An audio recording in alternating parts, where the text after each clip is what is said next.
Europe 1, Dimitri Pavlenko, vous recevez ce matin le directeur de l'Observatoire de l'immigration et de la démographie. Bonjour Nicolas Pouvremonti. Bonjour. Bienvenue sur Europe 1. Comment obtient-on aujourd'hui des papiers pour résider en France? Alors pour cela, il y a de nombreuses voies. Ça peut être le travail, ça peut être les études, ça peut être le regroupement familial. Et puis bien sûr, il y a le droit d'asile. Alors c'est l'honneur de la France de se faire la protectrice et le sanctuaire de ceux que leur propre pays persécute pour leurs idées ou pour leur religion. Sauf que le droit d'asile aujourd'hui est hors de contrôle. C'est ce que vous écrivez, Nicolas Pouvremonti, dans une note que vous venez de rendre publique. Vous donnez ce chiffre. Vous estimez que 580 millions de personnes dans le monde remplissent les critères pour demander l'asile en France. Comment vous arrivez à ce chiffre? 580 millions, c'est énorme. Bien écoutez, assez simplement, nous avons recensé l'ensemble des critères qui permettent aujourd'hui d'obtenir l'asile en France, que ce soit le statut de réfugié au sens strict ou ce qu'on appelle la protection subsidiaire, qui est juste une autre forme du droit d'asile.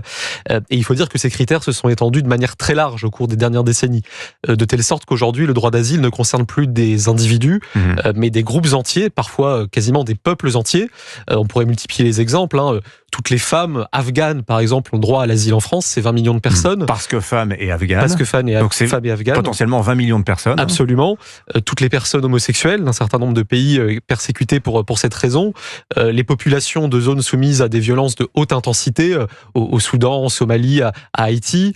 Les femmes qui fuient l'excision et les mariages forcés. Les membres d'ethnies minoritaires persécutés par leur gouvernement.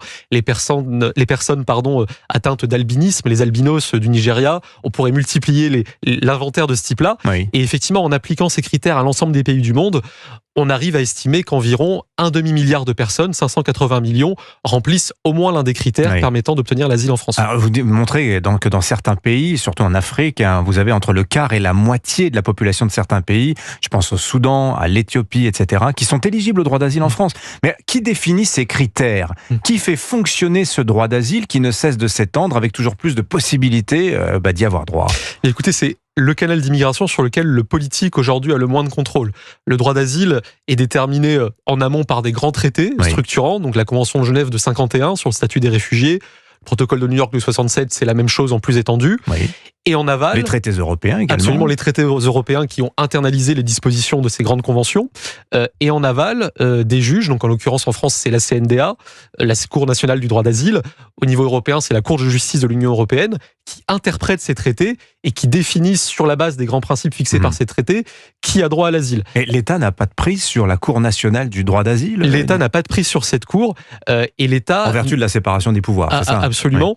Il y a aussi, donc, avant la Cour nationale du droit d'asile, l'OFPRA. L'OFPRA, c'est l'Office français de protection des réfugiés et apatrides, qui est un établissement public avec une indépendance fonctionnelle, donc qui n'obéit pas aux consignes du politique.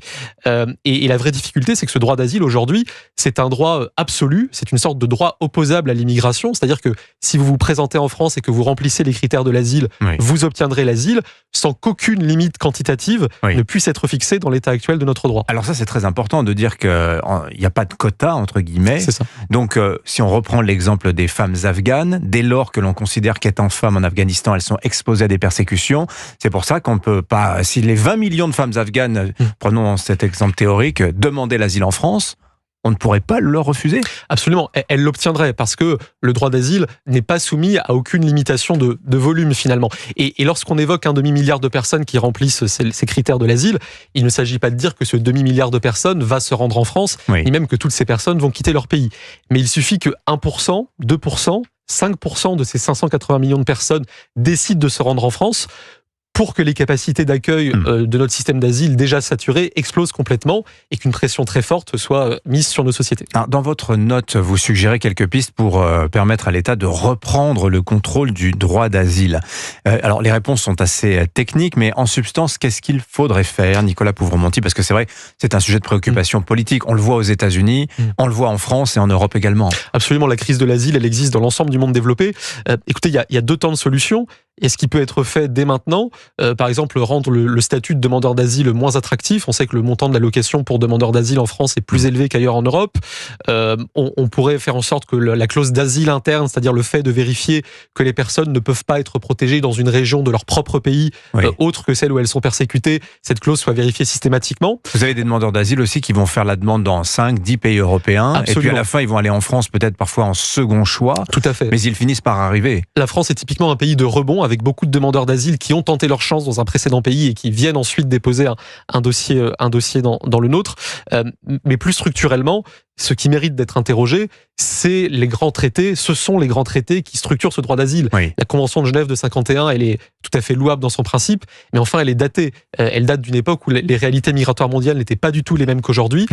Et si on veut remettre en cause demain ce droit opposable à l'immigration qui est devenu l'asile, il faudra peut-être récuser cette convention. Alors, on voit qu'il y a un mouvement quand même de volonté de reprendre les choses en main en Europe en ce moment. On a vu que l'Italie avait tenté d'externaliser l'asile avec des centres de rétention basés en Albanie. Alors, la justice italienne a quelque peu torpillé le projet. Mais il y a une idée qui circule beaucoup. C'est cette idée qu'il faudrait que les demandeurs d'asile déposent leurs demandes depuis leur pays d'origine. Ça, c'est une idée qui prospère notamment à droite. Et alors, Nicolas Pouvremonti, vous dites ça, c'est une très très mauvaise idée. Pourquoi ? Dans l'état actuel du droit d'asile, c'est une très mauvaise idée, tout simplement parce que ce qui sépare des centaines de millions de personnes qui auraient droit à l'asile de centaines de millions de personnes qui demandent et obtiennent l'asile, c'est la distance, c'est la difficulté à arriver sur le territoire français. Demain, si on ouvre des guichets de demande d'asile en Afghanistan, c'est l'exemple que vous preniez, la moitié du pays y est éligible, en sachant qu'avec l'asile vient ce qu'on appelle la réunification familiale, qui est une version maximaliste du regroupement familial propre à l'asile, sans critères de ressources, de logement, de durée de résidence. Donc en la matière, c'est aller au-devant des difficultés. Merci beaucoup Nicolas Pouvremonti. Votre note, elle est à retrouver sur le site internet de l'OID, l'Observatoire de l'immigration et de la démographie, dont vous êtes le directeur. Merci d'être venu nous voir ce matin sur Europe 1. Bonne journée.